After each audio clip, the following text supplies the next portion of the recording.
အဲ့ကြတော့ဘုံဘုံစာရွက်လေးပေးထားတယ်အဲ့မှာစာရွက်လေးပေးထားတယ်အဲ့စကလုံးလမ်းရနေအောင်ဘုံဘုံဒါလေးကိုဖတ်ပြမယ်ကြည့်နိဝရဏတရားဘယ်နှပါလဲ၅ပါး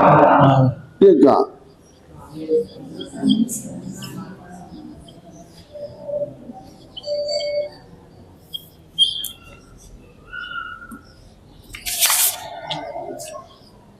ကာမေဆန်ဒါချက်စကလုံးလေးတွေပါတခါလဲရှင်းတော့မှရေးဖို့အမကြိုးစားနဲ့ဘုံဘုံရှင်းပြတဲ့ဟာပဲနားတော်မှာကြိုးစား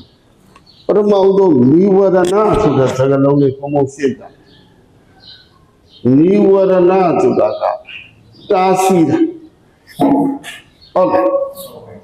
နိဝရဏဆိုဘာလို့လဲတော့မပိတ်ပင်တာတားဆီးတာနဲ့ပိတ်ပင်တာနဲ့တူတယ်တောင်မြို့မှာကနောင်ဆရာတော်ကဒါလေးကိုရေးထားတယ်ကုသိုလ်တရားဇာမများကိုမေတ္တာဓာတ်သည်အလီလီနိဝရဏခေါ်တဲ့ကုသိုလ်တရားဇာမများကိုမေတ္တာဓာတ်သည်အလီလီနိဝရဏခေါ်ဒါလေးကြည့်ပြောဒါလေးကလူတွေကြတော့ပြောတယ်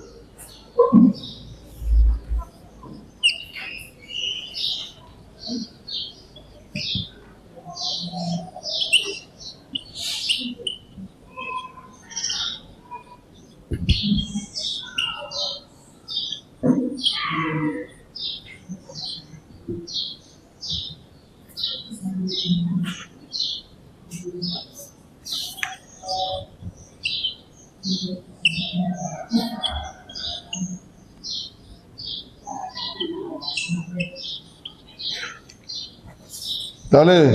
နားထောင်ကြည့်ကုသိုလ်တရားဇာမများကိုမေတ္တာဓာတ်သည်အလီလီနိဝရဏခေါ်ဆိုကုသိုလ်ဆိုတာကဘာကိုစားပြုလဲဆိုတော့မဟာကုသိုလ်အခုလူတွေပုရုသေနဲ့အများဆုံးတော့လို့နေတဲ့မဟာကုသိုလ်ကိုစားပြုဇံကြတော့သူကြတော့တမာတိတအားတည်နေပြီးတော့ပထမဇာဒုတိယဇာတတိယဇာသုတ္တဇာလို့ကြားဖို့တော့မလားအဲ့ဇံရနိုင်တဲ့တမာတိအစစ်ကိုတိုင်း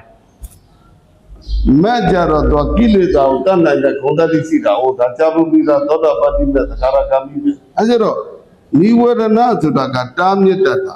ဘာတားမြစ်တာလဲဆိုတော့ကုသိုလ်တရားကိုလည်းတားမြစ်တယ်ဇံတရားကိုလည်းတားမြစ်တယ်မက်တရားကိုမဲ့ဆိုသောတာပတ္တိမက်တို့သက္ကာရကမိမက်တို့အနာဂါမိမက်တို့အရိယတမက်တို့ဟုတ်လားဒါဆိုလို့ချင်းဒါလေးကိုဘုံဘုံရှင်းကြ